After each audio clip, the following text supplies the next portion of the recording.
Hey everybody, it's me, Will. And me, Kristen. And real quick before we get started, we want to talk to you about Stories with Sapphire, which is hosted by Sapphire Sandalo, creator of the Something is Scary web series and podcast, and paranormal expert on the Travel Channel's Paranormal Caught on Camera. Stories with Sapphire provides a multicultural perspective on the supernatural through stories, interviews, and poems. So I recently started listening to the show, and it's a mix of kind of heartwarming stuff about people connecting with dead loved ones, but then also terrifying, messed up stuff about demons. But it's all presented in this kind of calm, comforting way that I'm enjoying extra right now. So Sapphire created the show to celebrate supernatural experiences of all kinds and to offer insight on the paranormal from a Filipinx perspective, something that she believes is severely lacking in the paranormal community. So she really emphasizes a multicultural look at these things, and she shares stories and insights that might end up changing the way that you think about reality. New episodes of Stories with Sapphire come out every Wednesday on YouTube, Apple Podcasts, Spotify, or wherever you get your podcasts. You can even watch Sapphire on Twitch, where she's going to do live streamed drawings of her thumbnail artwork. So head to storieswithsapphire.com, that is Sapphire spelled Sapphire, to find more information about the show and also submit your own story, which Kristen and I already recorded an episode with Sapphire. Yes, we did. I can't wait for you guys to hear it. I loved talking to her, and I actually loved talking to her so much that 2 of my friends have already set dates with her to go on the show as well. It was wonderful. Yes. Can't wait for you all to hear the conversation we recorded with Sapphire, but for sure, go check out Stories with Sapphire now. Links in the show notes. Now enjoy the show. You know, the dead person will be found by a body of water. Right. And then you find the body, and, you know, they're nowhere near water. Was a bottle of Evian found anywhere nearby? Yeah, I didn't say a body of water. I said a body of water.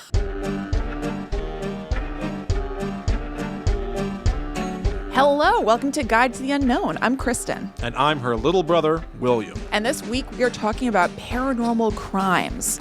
Things that have obviously basis and consequences in real life, but a connection to the other world. Yeah, we're going to be talking about a very particular case, a somewhat notorious case that a lot of people theorize there is a macabre bent to, as well as talking about the concept of psychic detectives, that being literally psychics who offer their expertise to the police to help solve crimes. Yeah, police expertise. Yeah.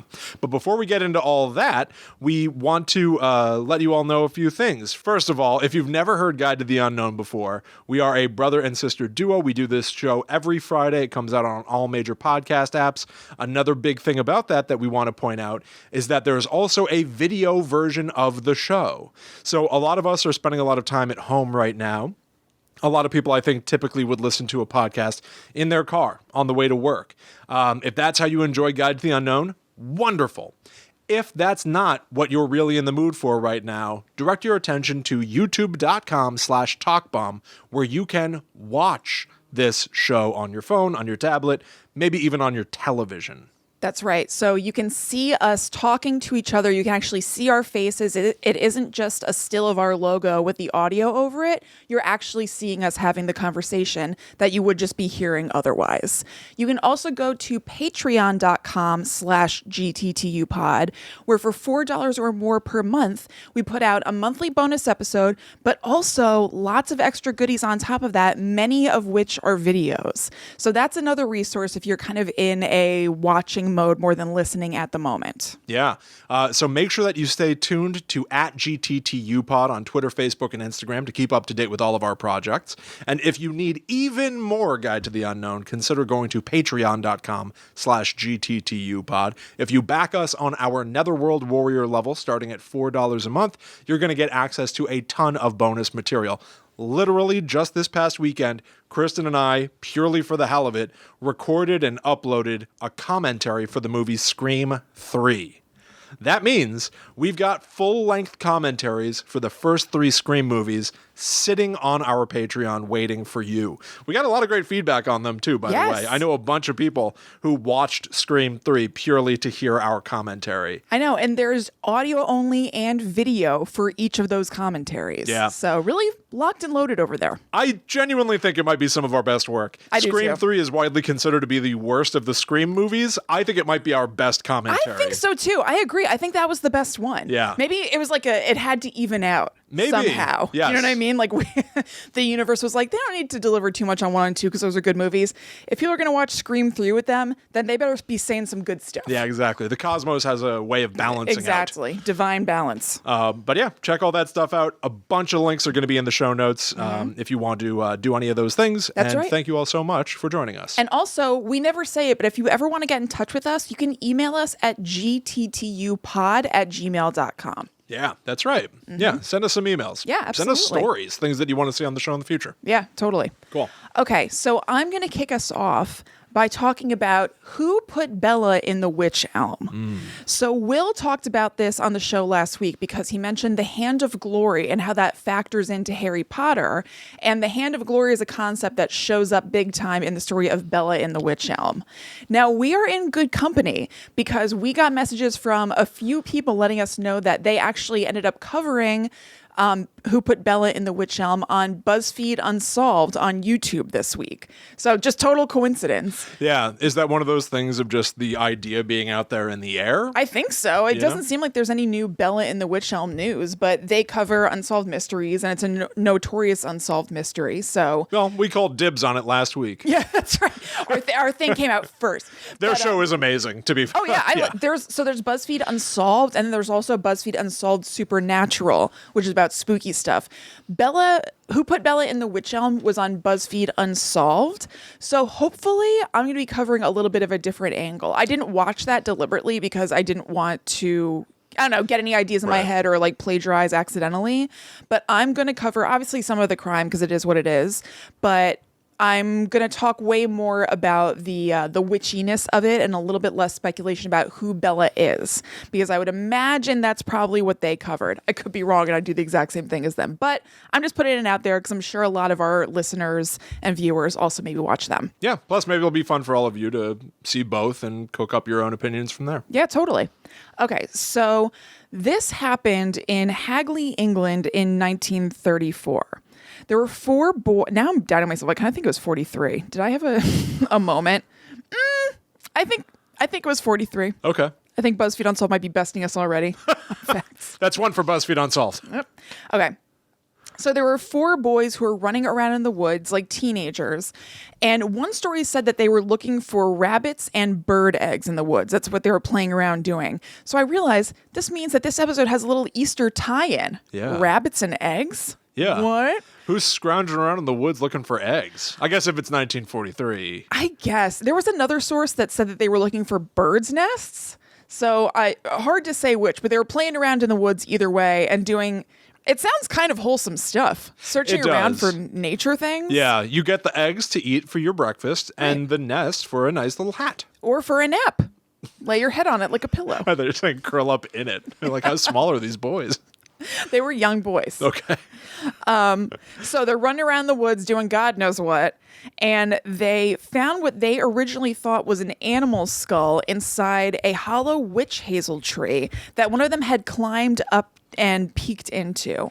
Now, another source said that it wasn't a literal witch hazel tree, that there was this creepy looking tree that the locals had nicknamed the Witch Elm. Oh. Hard to say, but I looked up the Witch Elm, and it is a scary looking tree, and it reminded me of a picture of the man-eating trees that you talked about in episode 32 of Guide to the Unknown. Oh, interesting. So, hard to say. It was either literally a witch hazel or a witch elm tree, or just called a witch elm because it was a scary tree. To be clear, is a witch elm a type of tree? It seemed like it from what I was researching. But this may not have literally been a witch elm. It Right. might have just been a tree that they called a witch elm. Yes. Interesting. Correct, because maybe they had heard the word witch elm and applied it to that one because it looked like a scary tree. Yeah. I don't really know.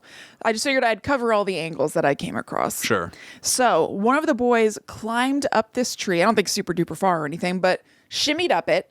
and then looked down into it and saw what they thought was an animal skull. So they're like gross little boys, and they decided to pull it out. And when they did, they realized the skull had human teeth and hair. Ugh. So they got freaked out, understandably, partially because they weren't even supposed to be in those woods in the first place. Right. So, like, you think you're going to get away with it scot-free, and then there's something that could tether you there and get you in trouble and whatever. It is funny to, like, that is a little kid mindset of, we just found a dead body, but the first thing that I'm concerned with is I'm going to get in trouble because I'm not supposed to be here. Right. I don't want to get grounded or anything. And so they said that they weren't going to tell anybody about it. They put everything back in the tree and got the hell out of there. Yeah. Now, I haven't seen Stand By Me, but is Stand By Me kind of like this, where like little kids come across something scary? Stand By Me is really interesting. I think I only saw it for the first time. I'm sure I saw bits and pieces as a kid, but Stand By Me is more about 4 boys who hear a rumor that somebody died because they were hit by a train, and they go on a little adventure to see the body. Okay. And so yeah. that is their destination. They want to see the body. Okay. Yeah. I was just thinking about 4 boys doing a scary thing on their own. It's interesting. I mean, Stand By Me is almost an inversion of this event, which I guess is true so far, right? Like, 4 boys find a body in a tree. What happens from there versus 4 boys hear that there is a dead body. They want to go see it. Right. I feel like both could be coming of age tales. Yeah, totally. Yeah. These boys came of age real fast. Oh, they did. They grew up. So they all went their separate ways, said that they weren't going to tell anybody, but the youngest of all the boys told his parents because he was freaked out by it, and his parents called the police. So when the police got out there and started investigating what was inside the tree, they also found, in addition to the skull that the boys had found, a skeleton, and there were other items in the tree that gave them some context for who this person was. So with research and everything, not just the cops pulling stuff out and figuring it out, they figured out that it was a woman who had given birth at least once, who had dark hair and had quote-unquote irregular teeth. A wad of taffeta was stuffed in her throat, so they assumed that she was asphyxiated. What is taffeta? It's a fabric. Fabric? Mm-hmm. Okay. Her hand and one of her shin bones were buried next to the tree rather than inside the tree with her, which is kind of weird. And they estimated that she had been dead for at least a year and a half when they found her.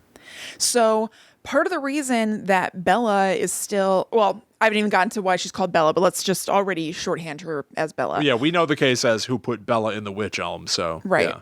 So one of the reasons it's been impossible to find out who she is that this happened in the midst of World War II. So there were tons and tons of missing people all over Europe. And she kind of got potentially lost in the shuffle in a way. And even though there were all these missing persons reports, there was no one matching the description of the woman reported missing. And there were no dental records that matched her teeth. They also checked with like dentists in the area. And when you say in the area, because this was during World War II, it's not like they had access to the internet or something like that. So they were searching as thoroughly as they literally could with their manpower and the connections that you can make with the technology available at the time, but that's not super duper far. So the fact that it was nobody local, coupled with some of the personal items that were found with her, led police to think that the woman may have been German or Dutch. And then since it was the 40s, it was definitely 1943, they didn't have access to a worldwide database or anything, so they couldn't really easily reach out to like German and Dutch police. And with nothing to go on, the case went cold. So now here is where we start to get into who put Bella in the Witch Elm. Because as we are now, this thing happened. Nobody knows who it is. The trail's cold, and I'm sure some people started to forget about it. Obviously, there weren't any relatives of Bella in the area, or else they would have reported her missing. Yeah. Or when they heard about the case, been like, oh, that must be my relative, my friend, whatever. So it seems like this woman was really not a part of the community, and so you would imagine that the memory of this kind of started to die out. Yeah, as far as anybody knows at this moment, there is just a body found in a tree. Right. And it's a shame we cannot find out who it was. Yeah, exactly. And it's not affecting anybody's daily life, to tell you the truth, so it kind of starts to die out. So originally when it hit the press, they called it the tree murder riddle. Which it doesn't trip off the tongue beautifully. I guess people got better at writing headlines later. The tree murder riddle. They didn't really need clickbait right? That's true. Although I suppose that headlines are probably invented to sell papers because you can see them. They're giant fonts. You can see them down the street. Right. So they are, in essence, clickbait of the time. Tree murder riddle. The tree murder. What One of your finest papers, please. What accent is this? I won't say where I'm from. What is that? I'll never tell you where I'm from. It's kind of British. It is the riddle that you must solve. Where am I from? Did my accent change several times there? Yeah. Well, you're a Maybe it's master of because disguise. I hail from several countries. Oh my God. You kind of sound like Conan. That's a new character that I'm coming up with who... Lil Conan? Yeah, Little Conan. Okay, so they had originally called it the tree murder riddle, but as we know, the thing that makes this case most infamous and gives it its shorthand title is the graffiti that started springing up about it.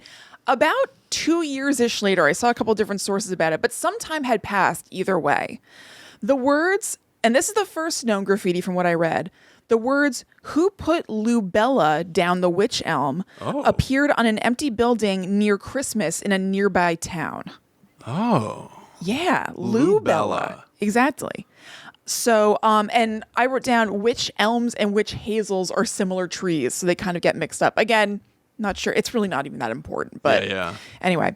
So that was the first one, but then more graffiti started springing up, and first there were like variations on the theme. Sometimes the name was Bella, sometimes it was Lubella, and Hagley Wood came up a lot, because remember, this was in Hagley, England. It was in the woods, so they're calling it Hagley Wood. And sometimes it was just as simple as graffiti that said Hagley Wood Bella. But after a while, it seemed like the artist or artists, because we're not sure if it was one person or a bunch of people who were putting this around, kind of settled into a common phrase. And all the graffiti after a while, anything new said, "Who put Bella in the Witch Elm?" With the only variation being whether they spelled it W-Y-C-H or the way you think of witch as being spelled W-I-T-C-H. I really like the spelling W-Y-C-H. I do too. There is something to it that is almost dorky because it makes me think of when people spell vampire as V-A-M-P-Y-R-E. Yes, it feels more magic-y. Yes, but it's spooky. Yeah. And this is a spooky phrase to be graffitied anywhere. I prefer the W-Y-C-H. I think that it's W-Y-C-H because the tree is actually called that. Right. It's actually correct. Right. It also makes maybe me... it is maybe that is old world talk for just witch as well, true. But I don't know. It also makes me think, though, about like the Zodiac misspelling words. Oh, yeah, it's like deliberately throw off. Well, that's the theory, that the Zodiac Yeah. was deliberately misspelling, but like Yeah. regardless, I mean, I can't help but hear the fact that somebody graffitied "Who put Bella in the Witch Elm" and think that it is a The person. hypothetical question. Yeah. Because it is whoever's doing the graffiti themselves. That's definitely kind of Catch me. Who put Bella in the Witch Elm? Figure that out and you can stop me. That's how I hear it. That's definitely what they thought, because Yeah. they're like, how do you know their name is Bella? We don't Right. know their name is Bella. The person who killed her must have been the one who's writing this and has some sort of inside information. Yeah, you're right. Taunting with new info. Right. Yeah. But we don't know. It definitely was said that around the time that like all that new graffiti that's a little bit more relevant to the time the case happened, because I'm sure people just spray paint it now for the hell of it. Yeah. But it was all written in block letters and all in white. So it seemed like similar handwriting, but they couldn't swear that it was all done by definitely the same person. Sure. So let's see. Okay, so nobody contacted the authorities with any information about an actual Lubella or Bella. So the police adopted the name as a shorthand for the woman, but again, the case kind of went cold because the only new information is this graffiti, and it's really no new information. Yeah. So there's a little pop of attention on the case again, but nothing actually concrete. So the first public spooky theory about the case came out 2 years after the discovery of the body. And so this is where now the spooky and supernatural stuff comes in. Up to now, it's just been kind of a cold case, but now we have some stuff that's become part of the lore, and it fits in so perfectly with the Witch Elm and all that kind of stuff. Yeah. Even the name Bella, I feel like, is like a little bit of a mystical-ish name. It feels very fairy tale-ish Mm-hmm. to me. Bella, I think, translates to beautiful. Yeah. Right? So there's I don't know, there's a classic sort of feeling to it. If you didn't know that it was about a murder, who put Bella in the Witch Elm? Sounds like it could just be kind of like a fairy tale. Maybe she was 1,000%. hiding in the Witch Elm, or maybe it was a little girl who grew up inside a tree or Yeah. something like that. It also has that vibe of a horror movie title, Yeah. almost like Whatever Happened to Baby Jane. Yeah, who put Bella in the Witch Elm? Yeah, I could totally imagine a Who Put Bella in the Witch Elm that's sort of like a Rosemary's Baby Yeah. type of vibe, right? It's a perfect name. Yeah. Frankly, whoever got the graffiti artist to kind of settle and just decide that it's Who Put Bella in the Witch Elm made the right move. Yeah, they killed their darlings. They stopped making it Lou Bella. Yes. Right? Like they pared it down to just the bare essentials, came up with a great catchphrase, and then bam, stuck. you've got your Toynbee tile phrase. Forever. It is Toynbee Tile-esque in a very minor way. Rinse, repeat. Yes. Okay, so the first public spooky theory about this that brought a theory to the case that's supernatural was from a professor of anthropology and archaeology from the College of London named Margaret Murray. So she suggested that the woman Bella may have been killed during an occult ritual conducted by the Romani, where her hand was removed to be used as a hand of glory.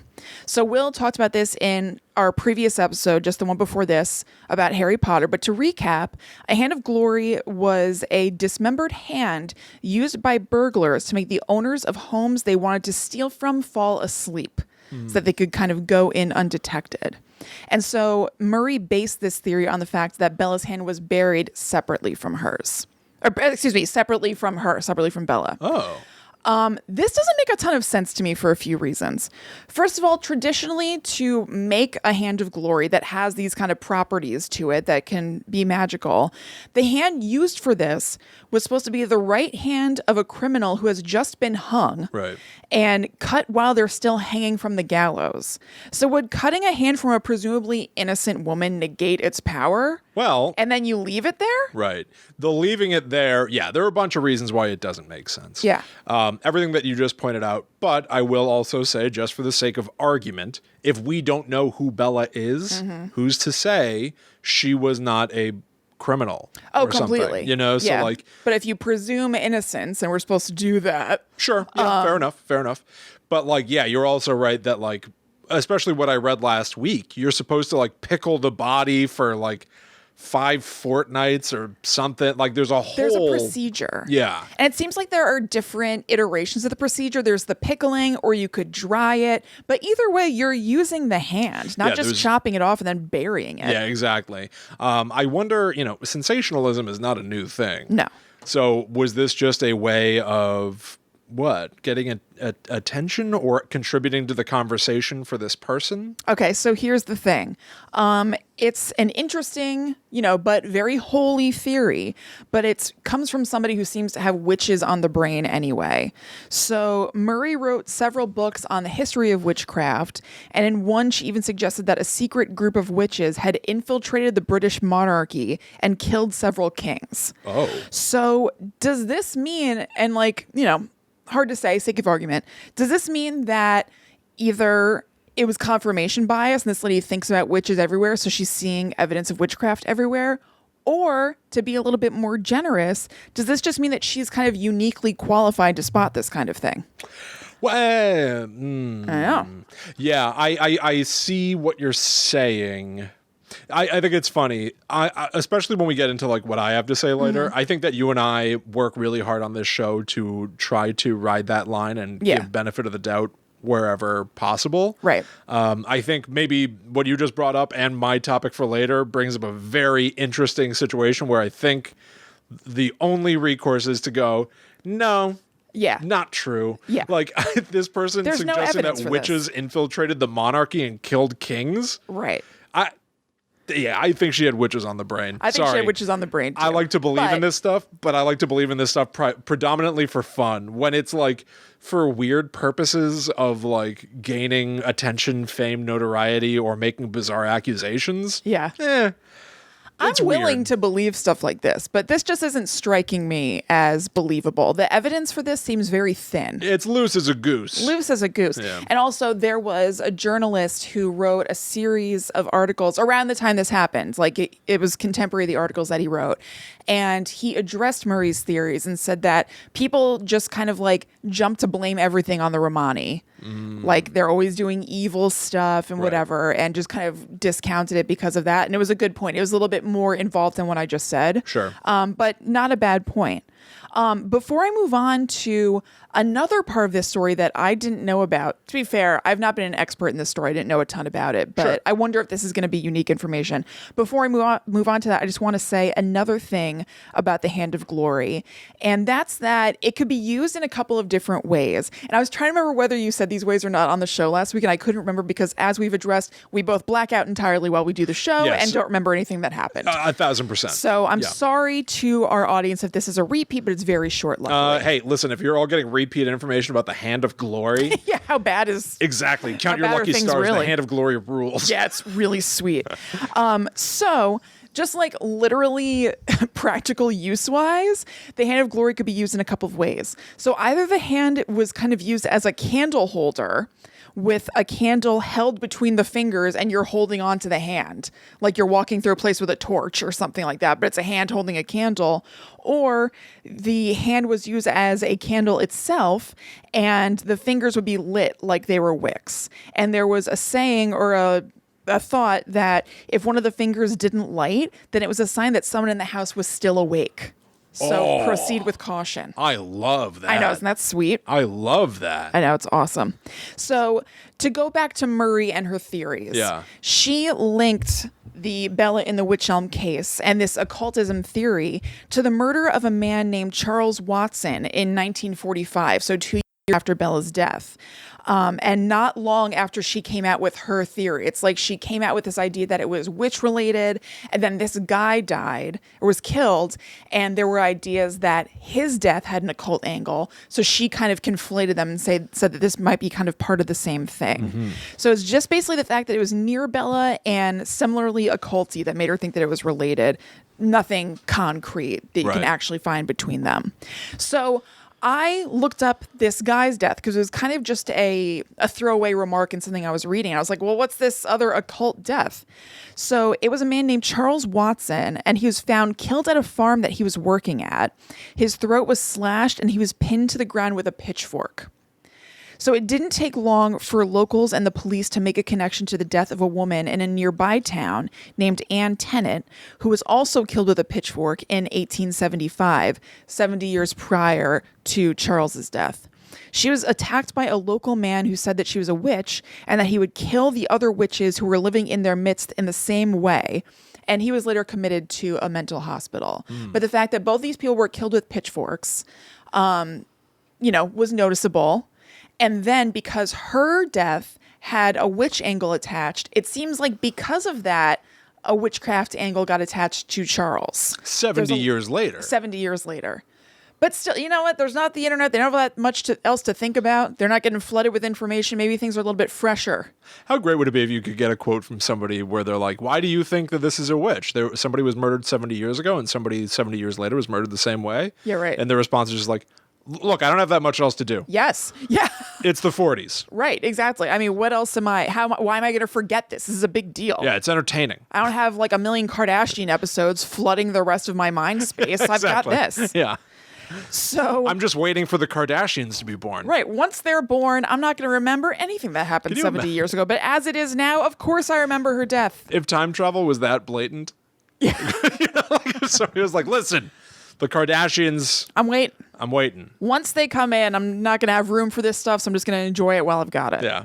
So not only were their deaths similar, but it's possible, hard to say because of spotty records at the time, no fault of their own, but just how could you keep perfect records back then, that Anne Tennant was Charles Walton's great-grandmother.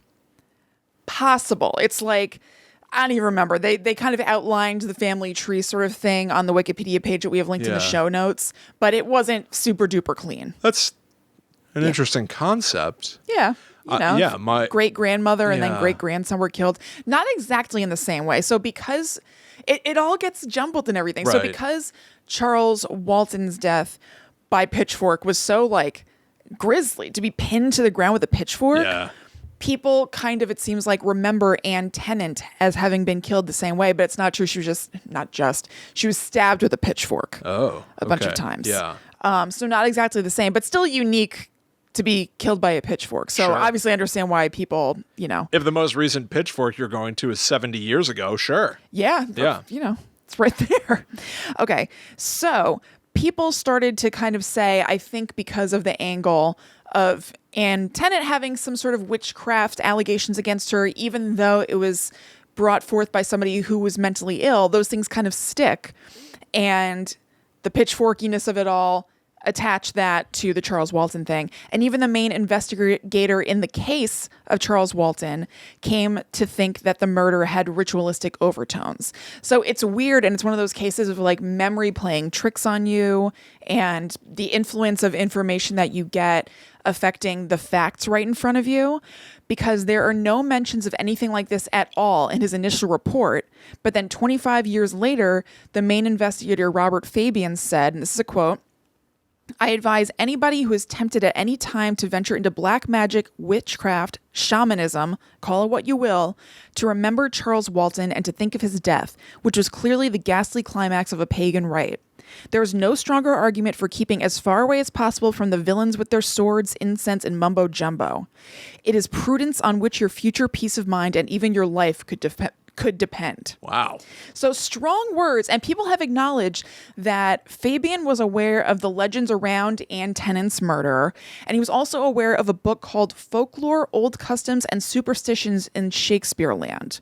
And that book included a story about a young plowboy named Charles Walton who encountered a black phantom dog on his way home from work multiple nights in a row. One time with the dog walking next to a headless woman. And in these stories in the book, it said that that night, Charles Walton heard his sister had died. So we don't know for sure that this is the same Charles Walton, but because it's supposed to have taken in the same area and the ages could match up, Walton would have been about 15 at the time they're talking about this story. It's conceivable that it could have been about Charles Walton, but more important than that, it's conceivable that Fabian could have assumed that this was about the Charles Walton who was in front of him, and then had that color his thoughts about everything. So that's crazy. Isn't it nuts? That's like a bizarro case of life imitating art, which may have imitated life. Yes, it's kind of confusing to think about. It's very chicken or the eggy. I don't want my detective to get me conflated with the other Will Rogers. I don't know what I mean? Will Rogers did pretty well for himself. I would ride that all the way home. Listen, I'm fine with most comparisons, but if he's like, so let me get this straight. My victim, Miss Will Rogers, was into rope tricks. You know, like it'd be like, no. No, you're ruining the sanctity of this investigation. Different people can have the same name. It doesn't mean that. And different people can be killed by pitchforks. Sure. Let's keep it at the fore. Exactly. So these kinds of theories weren't necessarily at the fore right away. In fact, they may have come around because of the connection that Murray made to the witchcraft theory about Bella. So like I said, kind of chicken or the egg. We're not sure which started which. Like we said, in the preliminary investigations, police reports, there was nothing about the involvement of witchcraft. But then in the years after his death, rumors started to circulate that Walton was a witch who could cast the evil eye, which means basically like, doing harm to anybody that he wanted to. That he kept toads as pets that he could use to ruin the crops of local farmers. Oh. So he could be like, go! And then have them like ruin all the corn or whatever. Toads, go! Yeah. Go, toads! And this is kind of badass. And I feel bad saying that about the way somebody died. The theory of this is kind of like, it's kind of sweet. I feel like this is something that would be in a movie or something. So because there was a rumor about him using the toads to ruin their local crops, there were whispers that his death was a kind of counter ritual to soak the ground with his blood to help replenish the crops that he had destroyed. Whoa. Kind of badass, right? That is a badass theory, but it's also crazy. It's crazy, I know. People also say that black dogs were roaming the area around the time it happened, like Grimm's, harbingers of death. Wow. And so, was any of this stuff true? No. Probably not.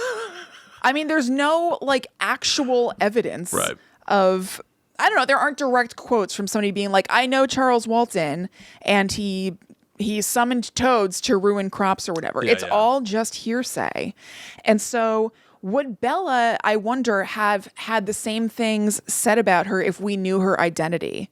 Maybe it's a little bit easier to pin rumors to somebody when you know exactly who they are, and you can be like, it's easier to build a rumor if you're like, okay, Charles Walton was a farmer. Yeah. So he probably was competitive with other farmers, and your mind can go, he probably ruined their crops through witchcraft. Yeah. We don't know Bella's deal. There are ideas about who she was, and you can look those up, but we don't know for sure. So it's harder to concoct a story around her because she's just a complete blank slate. Yeah, she's a total mystery. Right. So to be clear, with that case, we never find out who No. did it. We don't even know who did the graffiti. No, we don't know anything. Who put Bella in the Witch Elm? Yeah. It's such and a we don't scary know for phrase. sure who killed Charles Walton either. Yeah, wow. The particular phrase "who put Bella in the Witch Elm" also feels very Stephen King or something, right? Yeah, You kind know- of. I don't know. It's not quite dorky enough. I guess, but it's very like taunting, and it's very like I guess the phrasiness of it, right? Like it's its own. I think of Stephen King a lot as like he'll come up with a really good phrase and then just keep like red rum.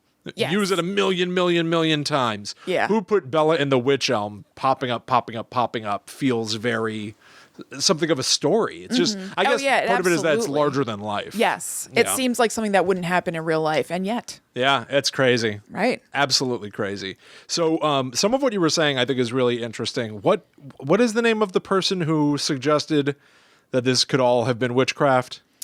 Her last name's Murray. Yeah, Murray. So I think that planting that seed, that notion in everyone's heads, that what might otherwise just be a really, fact-based, mundane crime story, all of a sudden whips everybody up into this frenzy of witchcraft, think outside the box, rituals, occult, sadistic killing for the sake of appeasing the soil. And out of nowhere, Yeah. with no evidence whatsoever, just an idea that kind of took off because it's interesting. It's interesting to talk about. And it absolutely is. Yeah. But it seems like sometimes the mere act of saying it makes it become true to a Right. lot of people. Right. It's crazy. And that is why I'm going to be talking to you about our next topic, where we're going to dig a little bit into psychic detectives. Psychic detectives are literally the psychics that supposedly help out on homicide cases to give the police insight that they otherwise wouldn't be able to get from the evidence. I think that we are all familiar with the idea here. The police are stumped. They have no suspects. The evidence is not pointing in a clear direction. They don't know what to do. They don't even maybe know where the crime scene is. Maybe the person is just missing. They don't even know how to find them yet. In comes a psychic gliding into the room. I had a vision. I sensed something. I saw the murder through the killer's eyes. What is their deal? It's a little different from just a psychic. Yeah. You and I recently went to a seance where we supposedly made contact with the other side. Right. Understandably, tons of people take issue with that. Sure. A psychic detective is purporting to help. But what if they're really a hindrance? So I'm going to, I found already, like right off the bat, through digging into this, I didn't know the term. I just knew the idea. And I couldn't even necessarily point you to like instances where I've seen this play out in film and television before. The idea of a psychic weighing in. I think of it, Yeah. I guess, as something that I would have seen on Unsolved Mysteries or something. But it turns out psychic detective is in fact the actual term, so much so that it has its own Wikipedia page. Oh, I didn't know that either. Yeah, to explain the psychic detective. And they explain that the way this operates is psychic detectives would need to have post-cognition, meaning perception of the past, Right. rather than precognition, which I think we're all more familiar with, which is seeing the future. Post-cognition, I'm seeing things that have already happened that I was not present for. Psychometry, which is information psychically gained from objects. Yeah, So I've heard of that. give me the victim's teddy bear. Oh, now I can sense something about them. Telepathy, dowsing, meaning literally divining where something is by feeling the air. Clairvoyance, and remote viewing. And then I found this, just by sort of doing a little light digging around. I found a document on CIA.gov. Yes. Welcome to all the government agents who are now watching the show. Yeah. I found a document titled Use of Psychics in Law Enforcement, which was approved for release in the year 2000. Here's a quote from the beginning of it. During the past year, numerous articles have appeared in national and local newspapers and magazines describing the use of psychics in police investigations. I initially, upon reading this document that's trying to explain the use of psychics in crime, crime-solving cases. Mm-hmm. I'm involved in a lot of crime-solving cases. Yeah. Yeah, that is a weird way to phrase that. I don't know why the hell I said that. I instantly read this and assumed the next phrase was going to be like, this is poppycock, it's ludicrous. Right. It goes on for a little bit and says, it does appear that some psychics have provided valuable assistance to law enforcement on specific cases. Okay. They did a little survey. And so they dug into police precincts that have consulted psychics to see how they felt about the experience. And they point out that in these cases, sometimes psychics led to the discovery of a body. And the remainder of this document doesn't seem to be any sort of a condemnation of using psychics for what otherwise you think of as purely boots on the ground logic work, forensic science, honestly just scientific process. I mean, the way that I feel about all this stuff, sorry to interrupt, and it would apply to this as well, is that as long as it's not replacing any of those things, what? No, I agree with you. Yeah, as long as it's not replacing that stuff, as long as you're still going through all of those processes, then it's like, all right, let's give it a shot. I broadly agree with you. If it's an addition to cold, hard work, not a replacement, then I don't care who you consult as long as you're doing the job. Yeah. But as I'm going to get into, frequently the work, the help provided by the psychic detective is not useful in any way, shape, or form, which is partly why I'm starting off with this document from CIA.gov. I was really surprised to find it. Now, again, this is a document that was approved for release 20 years ago. Right.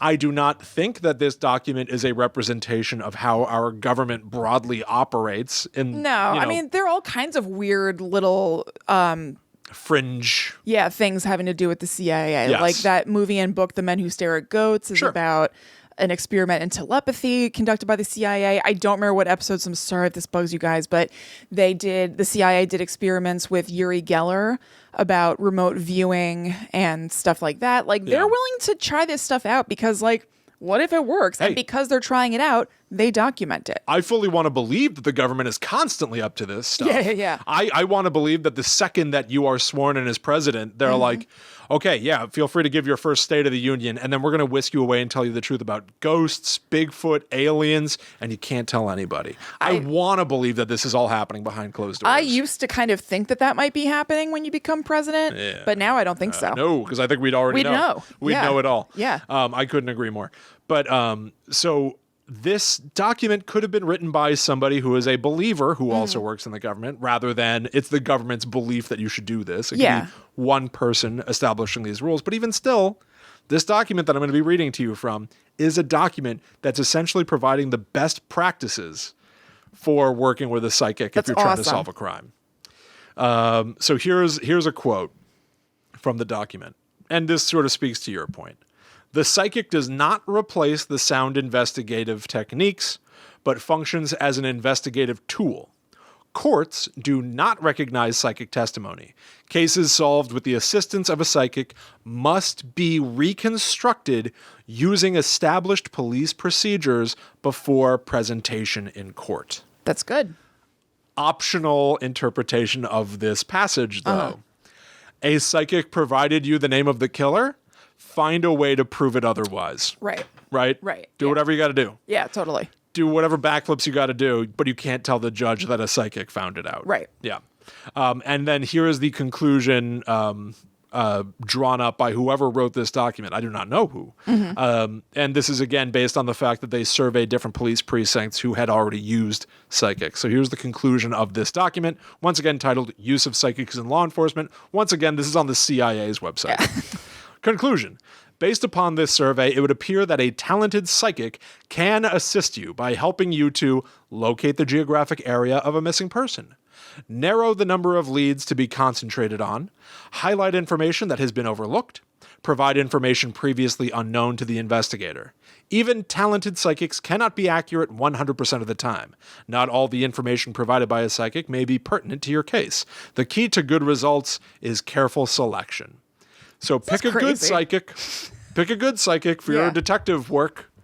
Isn't that wacky? Nuts. As much as this could be written by, a lone individual who works for the government, who maybe they're like, didn't I tell you to sort through all those papers? Why are you writing how to consult psychics? Yeah, I told you to file this paperwork. Do they do that, though? Is that a thing?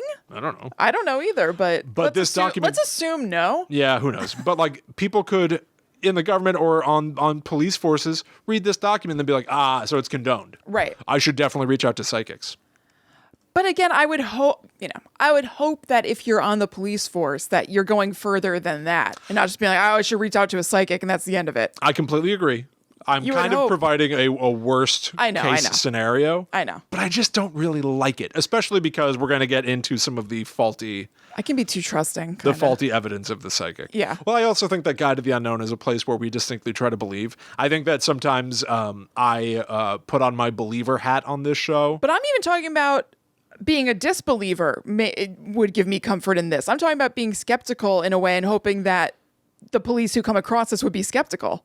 Oh, yeah, I would hope they would be skeptical, that's what I mean. I'm being too trusting, as in I trust that they wouldn't just go all in on. Okay, that's what good. I mean. Yeah, I see what you're saying. Yeah, I'm trusting that they would be skeptical. I would have to think that 99% of people would read that document and not walk away from it going, better look for a psychic in the yellow pages. Yeah, right. But still, that means 1% are. And what percentage of we don't know murder cases do you want a psychic on? I don't know. Again, if it's in addition, then all of them. Sure, why not?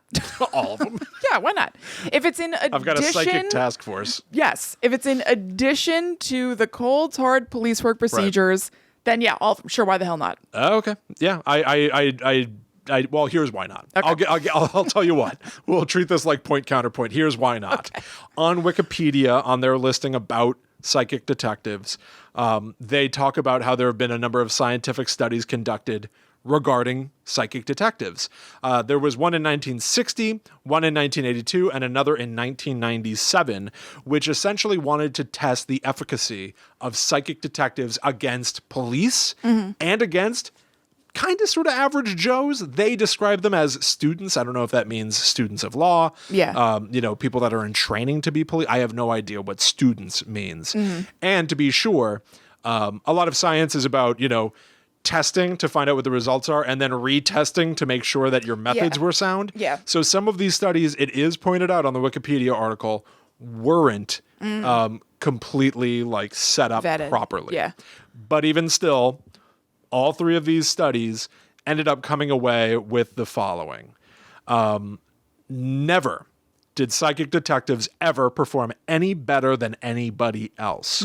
The way that they typically set it up was that they would give each of these groups evidence from crime scenes.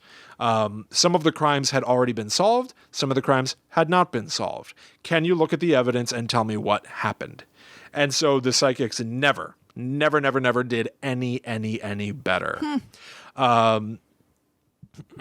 Let's see what I got here. To assess the claims of psychic crime solving, the Committee of Scientific Investigation of Claims of the Paranormal, now referred to as the Committee for Skeptical Inquiry, established a task force of investigators. The group recorded many failures by psychics to provide useful information to criminal investigators and felt that psychics may use retrofitting, meaning after-the-fact matching, offering vague clues, and then trying to retroactively fit them to details that are only discovered later. Yeah. So this is that classic case, and I think this also comes up again a little bit later, of a psychic saying, the body is by, the dead person will be found by a body of water. Right. And then you find the body, and, they're nowhere near water, but they're like, but there's a sewage plant nearby. Right, exactly. Yeah. So I was right. Was a bottle of Evian found anywhere nearby? Yeah, I didn't say a body of water. I said a body of water. Really?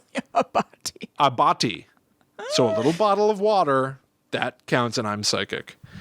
But again, I will say this study was conducted by CSI, the Center for Skeptical Inquiry. Yeah. So it's not exactly unbiased source. You know what I mean? This is interesting. I feel What? like, I don't know, you pointing I out. don't really, but I have no horse in this race. Truly. I don't know. But I'm just saying, like, it's not like I thought this was conducted by like the police association. I don't think that was- they really want to be associated. The police? Yeah. So I'm just saying it's not totally unbiased. Okay. You're right, Right? that the source Wouldn't is you- from the Committee for Wouldn't you Skeptical say that Inquiry. if it was from like Psychics of America? You know? I need to like study debate because I feel like you've just bested me in this conversation. I don't know about that, but I'm just saying. Yeah. There's also a fact here. No psychic detective has ever been praised or given official recognition by the FBI or U.S. national news for solving a crime, preventing a crime, or finding a kidnapped victim or corpse. Okay. Additionally, police detectives and other authors suggest that psychic detectives appear successful due to making common sense or high probability predictions, such as finding bodies at dump sites or, again, near water. While police departments claim they do not seek out or use psychics to solve crimes, they must follow up on all credible tips. Yeah. So this actually sort of gives the appearance that the police might be consulting psychics when Right. really they are duty bound to not dismiss somebody's information because they're a psychic. Right, whether they're psychic or not, they have to follow up on somebody saying, I have information about this thing, and from wherever they got it, whether it's from the cosmos or whether it's that it was a rumor. Yes. Yeah, that's an interesting point. And then this can also lead people to say things like many people in the public continue to believe that psychics are secretly employed by law enforcement if they insist that they haven't been consulting psychics. And if the police say they do. When is this from? Do people really think that? No, I think they're referring to sort of like common belief. You know what I mean? Like, I don't think that's a common belief. I guess it is. I think it is. I'm surprised. Well, we're also talking about very particular circles, right? Like if you're a psychic and right, and you need to make it clear that you are legit, then like, oh well, I can't talk to you about all the cases I've been working on, or well, the police won't give me credit for the good work that I've done, because they can't. right? Because you didn't do anything. But like, do people commonly think that that psychics are secretly employed by the police? No. That's what I'm No. saying. I mean, it also depends on what you mean by do people commonly think, Wasn't because it that, depends like, on what what you people. Yeah, I know, just but said? again, I think people is with a big old asterisk of like What people? What people? Yeah, this study's confusing. I totally agree. The whole thing is kind of confusing, Yeah. to be honest. So here's a sort of interesting story. The Australian Institute of Criminology. Would you agree that this is a better source than the Yes. Committee for Skeptical Inquiry? Yes. Australia's official crime research agency advises parents of missing children not to resort to using psychics who approach them. Yeah. Former FBI analyst and profiler Clint Van Zandt has criticized the use of psychic detectives and has stated that what happens many times is that professed psychics allow themselves the benefit of 20/20 hindsight. So the same sort of thing. Oh, well, I said by a body of water. I was right. Yeah. I was right. After the case is solved, they make their previously vague predictions somehow fit the crime and the criminal. A detailed 2010 study of Sylvia Browne. Ugh. Yep, we're going to get into her. Wretched. I know. Of Sylvia Browne's predictions. A detailed 2010 study of Sylvia Browne's predictions about 115 missing persons in murder cases has been found that despite her repeated claims of being more than 85% correct, Browne has not even been mostly correct in a single case. That's terrible. Let's talk about Sylvia Browne. Yeah, she's awful. This is something that would paint all psychic detectives with a very broad brush. But Sylvia Browne was a liar and a very damaging person who presented herself as somebody who could help. Yeah. Or who could provide you the truth. Yeah, somebody credible. Yes. In 2002, she told the parents of 11-year-old Shawn Hornbeck that he had been kidnapped by a dark-skinned Hispanic man with dreadlocks and was now deceased. Shawn Hornbeck was found alive in 2007, having been kidnapped by a Caucasian, short-haired guy. Yeah. In November 2004, she told the mother of kidnapping victim Amanda Berry, quote, "She's not alive, honey." Barry's mother died 2 years later, believing that her daughter had been killed. Amanda Barry was found alive in May 2013, having been one of Ariel Castro's kidnapping victims. She actually saw that broadcast on TV, thought maybe Sylvia Browne would be able to help, and then heard Sylvia Browne tell her mother, she's dead. That's honey. horrible. So it's damaging on multiple levels. Yes. It is grief-hawking. Yeah. It is opportunistic. Sylvia Browne would charge hundreds of dollars for like a 20-minute reading. She commissioned thousands of dollars per reading for an infamous cruise that she took where she would give people readings. She did not appear to show any remorse whatsoever. Just through and through, really a wretched, horrible person. Yeah. There's an article that John Ronson wrote about going on a Sylvia Browne cruise that appeared in The Guardian. If you just Google John Ronson, Sylvia Browne cruise will come up. And I think it's also in his book, Lost at Sea. Yeah, it's amazing, too. Yeah. I love... You turned me on to John Ronson a million years ago. Yeah. Absolutely. John love Ronson, his heavy work. episode, because he also wrote The Men Who Stare at Goats. Yeah, that's right. Yeah, weird. Sylvia Browne fun facts, though, to lighten it up. I just talked about some gnarly stuff. And again, I'm going to say that this is primarily the space that I personally feel most psychic detectives operate on, the Sylvia Browne level. But here are some goofball facts about her. Sylvia Browne played herself on The Young and the Restless in 2006.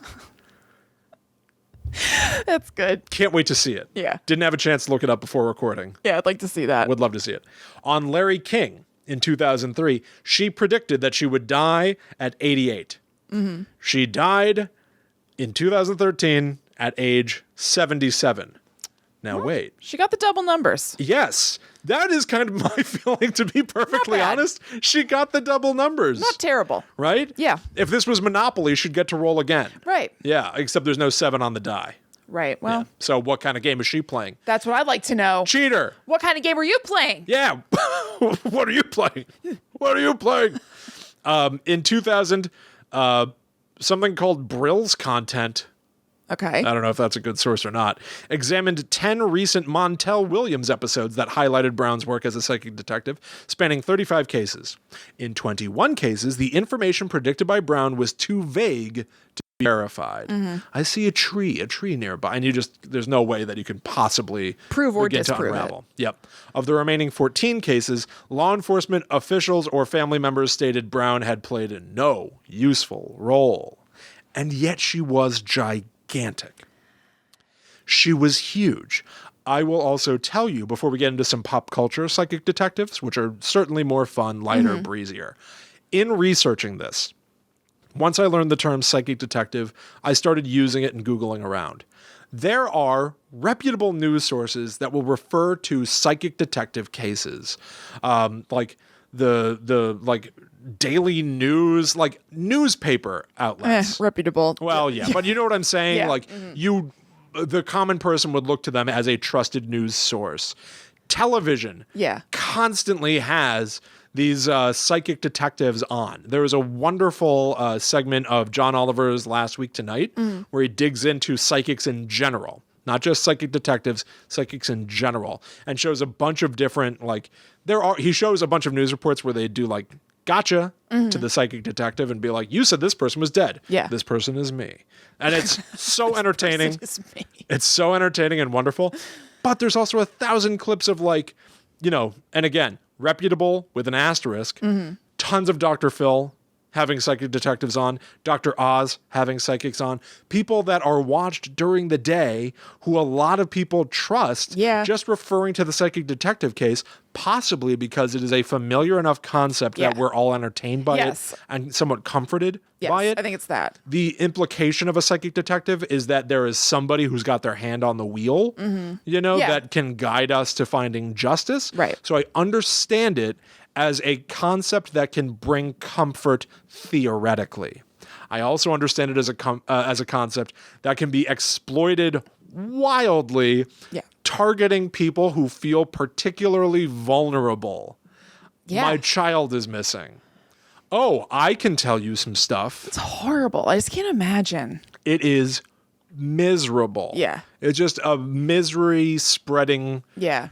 endeavor. Yeah. All right, now let's talk about some goofy stuff. All right, cool. I started researching psychic detectives in pop culture. Here's a teeny tiny short one. I found out about a character from 1935 named Dr. Occult. Okay.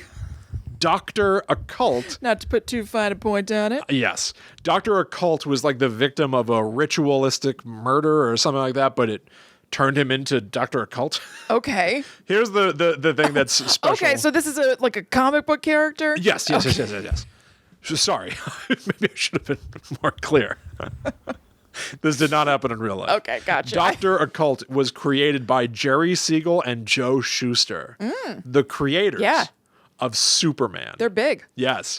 Many people believe that Dr. Occult actually might be the proto-Superman. Ah, that's cool. He's got like superpowers, and he ends up using his occult knowledge to fight back. Sweet. There is a character written by Douglas Adams, who I knew of in name only. I would say I know that name. Douglas Adams wrote Hitchhiker's Guide to the Galaxy. Okay. A widely beloved series of books. He also created this character, Dirk Gently. Now, I've heard the name Dirk Gently before and knew nothing about him.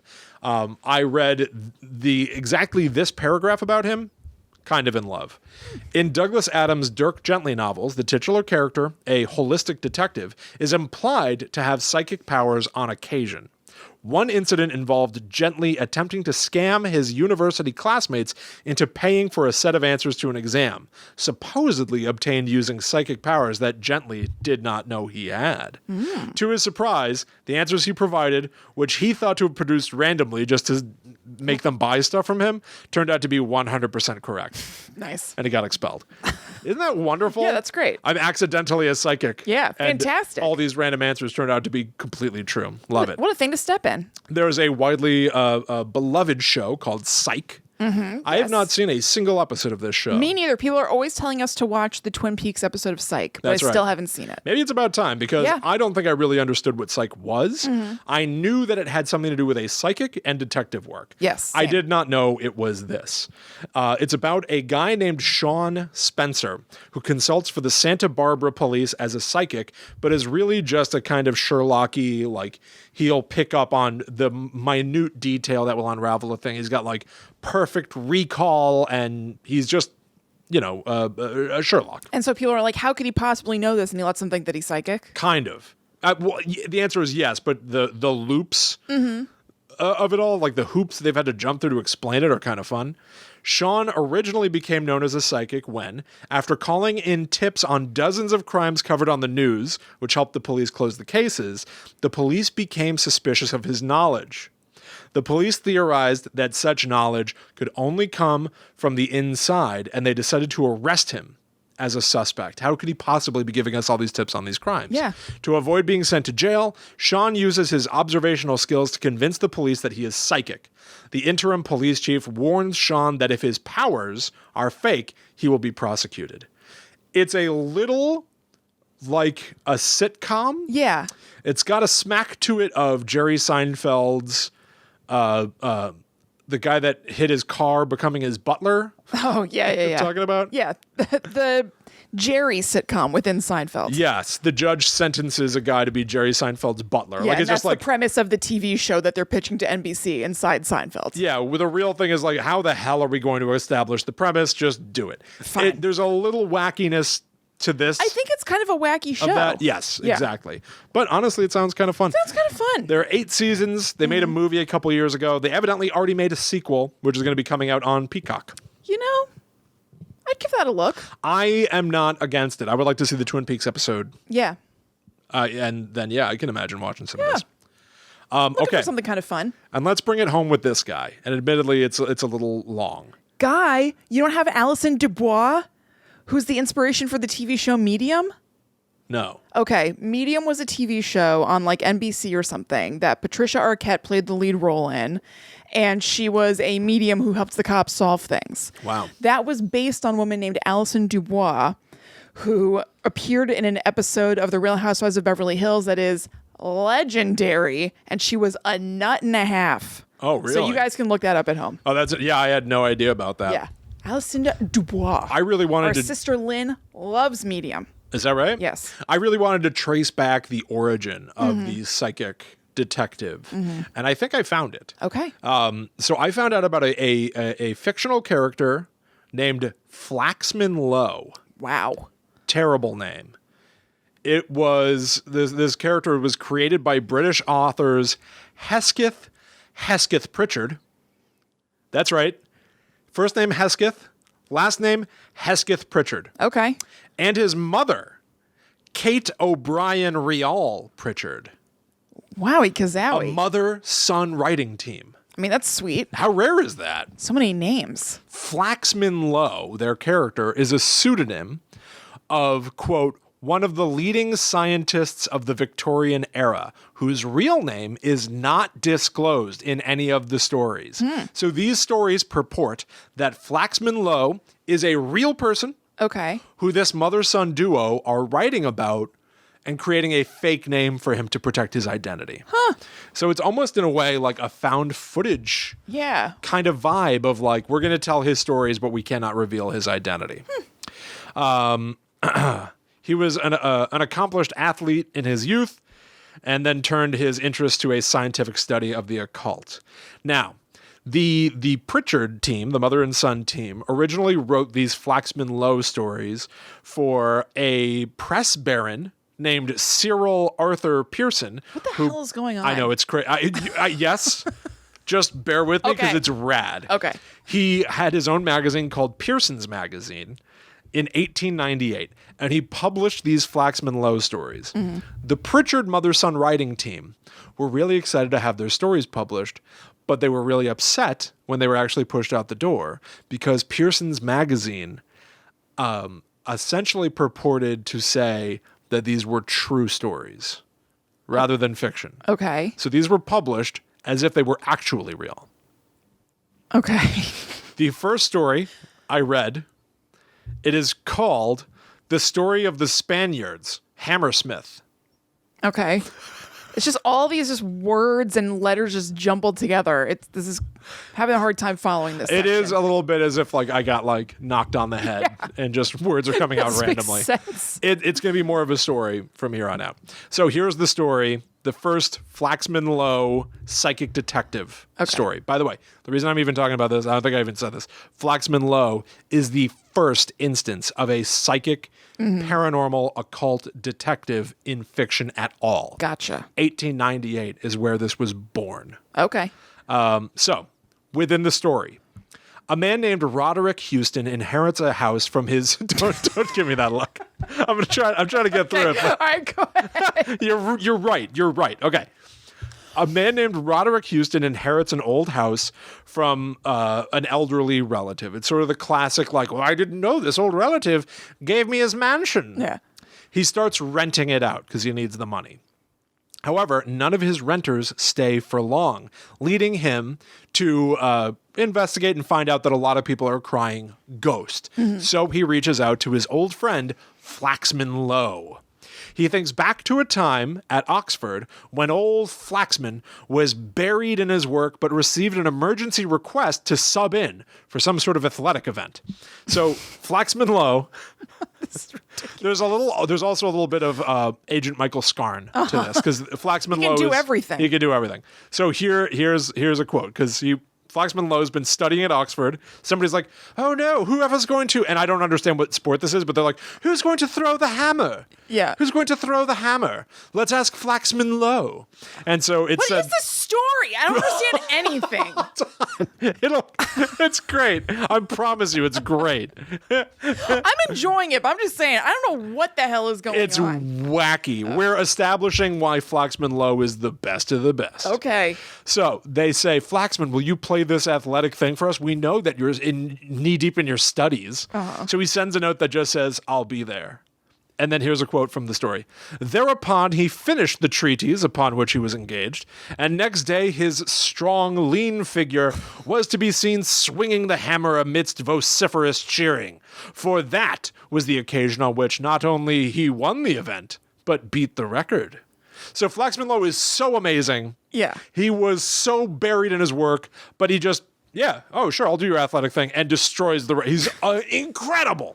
Anyway, so Roderick Houston has asked Flaxman Low to come. He needs help. He explains, it is a good house, but there is said to be something wrong with it, which I love the phrasing. It lets easily, meaning it rents easily, but unluckily, the tenants cannot be persuaded to remain above a week or two. They complain that the place is haunted by something, presumably a ghost. Yeah, that sounds right. If it's haunted. Completely agreed, Roderick Houston. Flaxman agrees. Smash cut. They're at the house. Flaxman Low has asked to let all the staff go. Nobody is to be at the house for the following week. It's just him and Roderick Houston. He's going to do his scientific process. He doesn't want anybody messing with his investigation. On arrival, Flaxman sees the house and thinks to himself that the house might have come from the back of beyond. It gave the impression of something old world, something exotic. And he asks, so you have seen something yourself since you came home? As they sat down to dinner. And Roderick explains, I've heard tapping up and down the passage upstairs. It is an uncarpeted landing which runs the whole length of the house. One night, when I was quicker than usual, I saw what looked like a bladder disappear into one of the bedrooms. Your room it is to be, by the way. And the door closed behind it. The usual meaningless antics of a ghost. you know, old ghost stuff. Yeah, great. Roderick starts to also tell the story of Ole Philberg, who stayed at the house. But when he was leaving, chatted up like whoever was running the house and was going to take his payment for renting, and said he was afraid he had done a little shooting practice in the upper passage and didn't want them to add the damages to his bill. Oh. He explains that he shot his gun inside the house in self-defense. Quote, he said something had jumped onto the bed and tried to strangle him. He described it as cold and glutinous. Ooh. And he pursued it down the passage, firing at it. They keep talking about what could possibly be happening, leading Roderick to explain the backstory, the haunted history of the house. The house was originally owned by Van Nuys, who was an invalid, he says, and lived alone. Van Nuys's wife refused to come to the house until he finally put up enough of a stink that she relented and came in. One morning, she was found dead in bed, having suffocated. The very same bedroom where Flaxman Low is now sleeping and where, quote, a bladder was seen entering. Yeah. I mean, don't some people call like a hot water bottle, like a bladder? That's what I was kind of thinking. Like they're not just talking about like an anatomical bladder. It's just like a big bag. I know, but I still couldn't. It's still weird, but I just wonder if that's what they're referring to. Possibly. I think it's definitely a different definition of bladder than what I've been thinking. So Flaxman Low goes like, she's suffocated in bed? What's the story with that? And whatever his name is, Roderick Houston explains, she had been in the habit of taking narcotics, and it was supposed that she smothered herself under their influence. That doesn't sound very satisfactory, replied Flaxman Low. Not at all. Crack detective. Yeah. You're right, I'm not satisfied. Yes. But you're right, this guy is the best psychic detective ever. So they're talking about all of this, and Flaxman Low, what he's really getting at by trying to understand the past of the house is actually his methodology for divining the truth. So he wants to know, what are all the things that are said to have happened in this house? He's finding out all of the evidence. Yes, what have people seen in here, and what was this place like before all this horribleness occurred? Because maybe we should attach the two to figure out why what it used to be like yielded what the ghosts are like. Yeah. And this is when he explains his method, which I actually kind of like. Flaxman Low finally says something rad. He says, remember that what appears to us to be foolish may be wisdom in the spirit world, since our unready senses can only catch broken glimpses of what is. I have not the slightest doubt a coherent whole if we could trace the connection. We must look for the links which lie between. Suppose a saddle and a horseshoe were shown to a man who had never seen a horse. I doubt whether he, however intelligent, could evolve the connection, could evolve the connecting idea. The ways of spirits are strange to us simply because we need further data to help us interpret them. Yeah. I That's awesome. What a fantastic way to explain the unexplainable. We do not understand why. We don't have the context. Yes. Why is a bladder floating around? Why the suffocating? Why the tapping? What the hell is going on? It's because we don't understand the full truth. And so it actually starts to dip into scientific method. We need to understand as much as possible so that all the evidence will make sense and we can piece it all together like a puzzle. Yeah. This is something that I could almost hear Sherlock Holmes explaining. Yeah, absolutely. Right? Yeah. Aside from the fact that it's literally about a ghost in Flaxman Low's case. Right. Okay. But still, it's not an outlandish way to look at something. No, and it's surprisingly inviting. Right. Imagine giving a horseshoe and a saddle to somebody. Yeah. They've never seen a horse and ask them, how are these things connected? Right. I don't know. I put the horseshoe on my head. Yeah, I don't know. These things saddle are on made my of completely different materials. They're different sizes. Yeah, one is little, one is big. I have no idea Right. what the hell this is. It Right. doesn't make you stupid for not knowing. You just haven't seen a horse before. So That's awesome. I was very excited to read the remainder of this story because I was like, oh, okay. So they're giving us the bits and pieces, classic, like sort of detective story. Here are all the little tiny pieces of evidence. It's all going to come Now together you've at the got end. it. There's even a wonderful sort of like Sherlock Watson moment where he goes like, do you not see it yet, Roderick? Do He's you like not?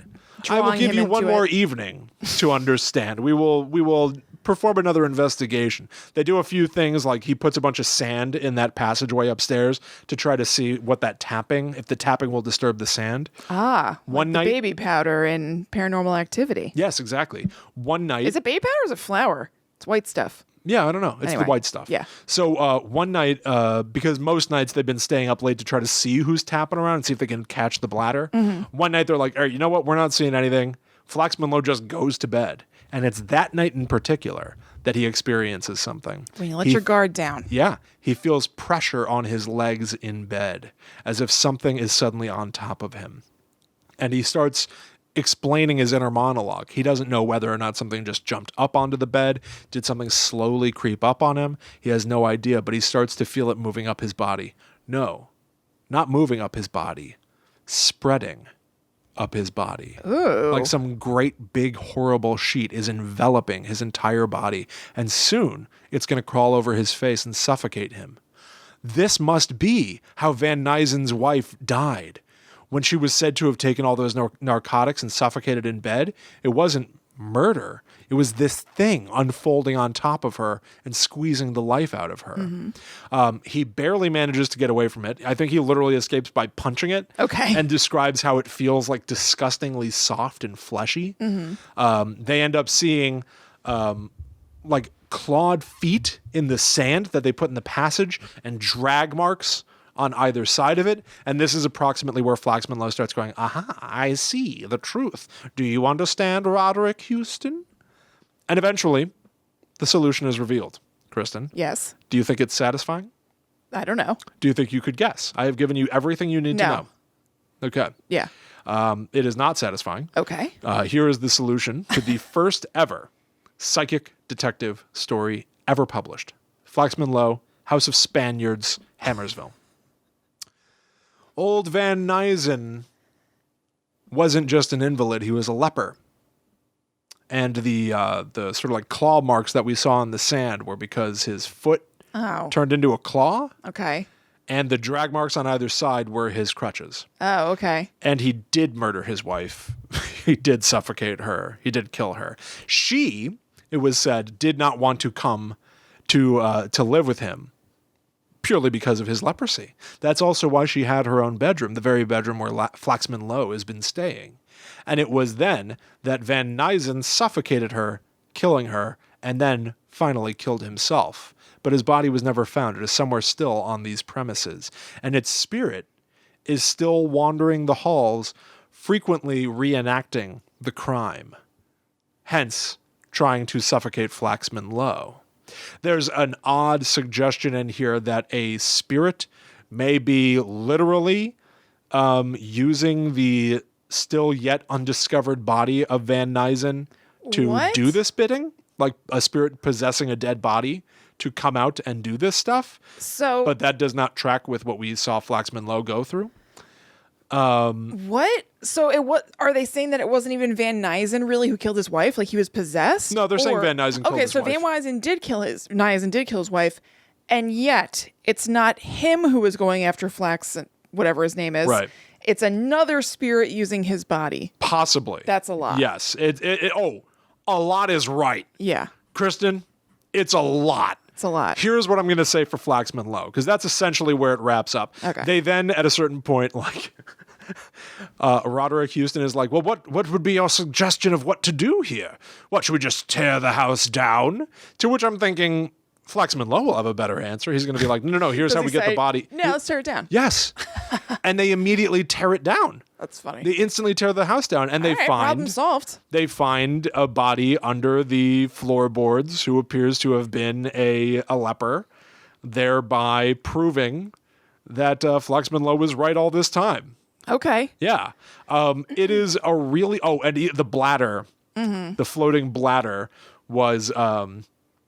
he had if he's walking around on crutches, he's got one of his legs bent at the knee. Okay. And it was deformed because of his leprosy.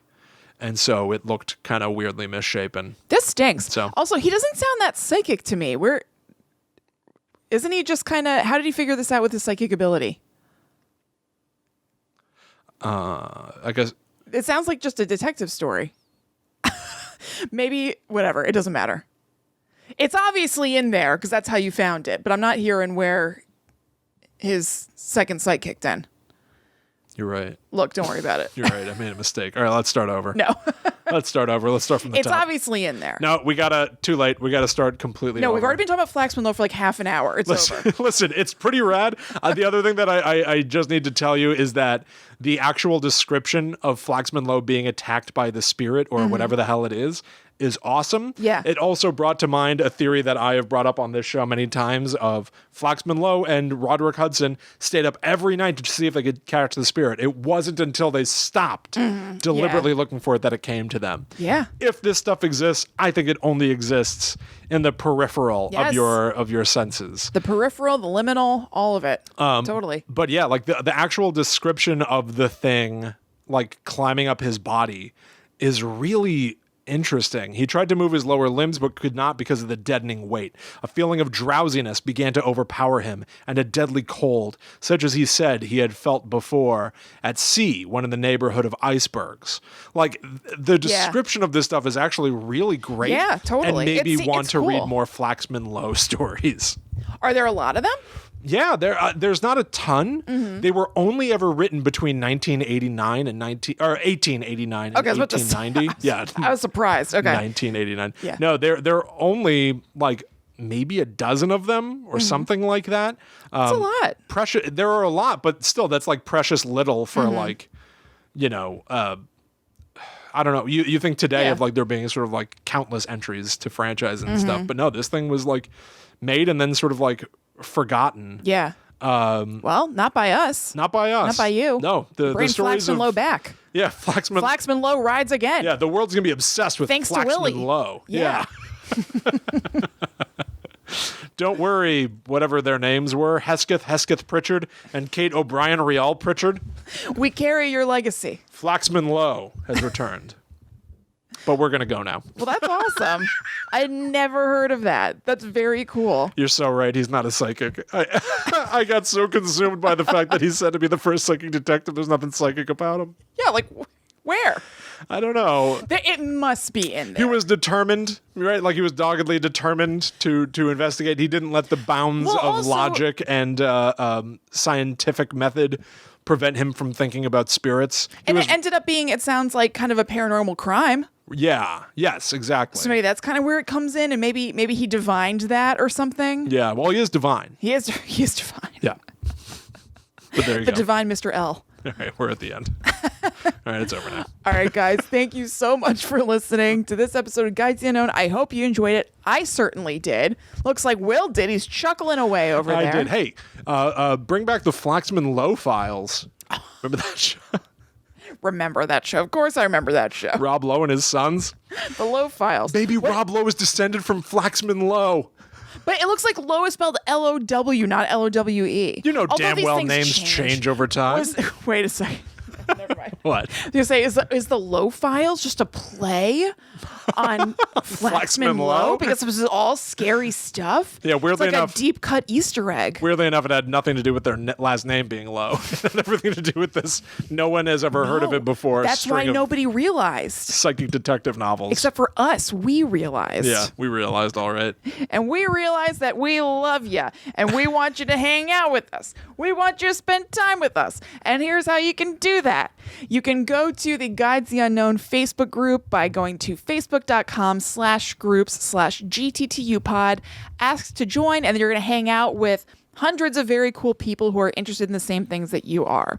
You can also go to patreon.com/GTTU pod. And if you join the Netherworld Warrior tier for $4 or more per month, you're going to get tons of bonuses, a guaranteed bonus episode every month, and then just things we sprinkle around because we feel like it and we like making things and sharing them. Yeah, there's a ton of really fun stuff up there. Again, we just uploaded our Scream 3 commentary, full feature-length commentary. Start your movie, hit play on our commentary, and go for it. Honestly, if you're familiar enough with Scream 3, you can probably just listen to the commentary and get a very comparable experience. Yes, definitely. Yeah, if you want to keep up with Guide to the Unknown, follow at GTTU pod on Twitter, Facebook, and Instagram. You can also follow us individually online. That's right. I'm at Chillin' Kristen on Instagram and Twitter. I am the Myth Traveler. We would also really appreciate it if you left us a 5-star review on Apple Podcasts or wherever you listen to podcasts. Yeah, that would be great. Spread the word. Let your friends know. Tell everybody you've ever met. Also, a reminder that you can always watch this very show on youtube.com/talkbomb. Guide to the Unknown is both an audio show on podcast apps and a video show on YouTube. So if you want to see our ugly mugs, drink it out of our Guide to the Unknown mugs, hit us up. So thank you all so much. We'll be back next week to talk about terrifying, tantalizing tales Go for another tea from the terrible tornado of truth. We gotta go. But until that time comes, we must travel. Back to the netherworld go we. Ugh. I don't know if you could hear my... Could you hear it? Damn it. I didn't hear a thing. Honestly, I guessed what sound you made. I guess That's it was what it right. was, yeah. Amazing. Yeah.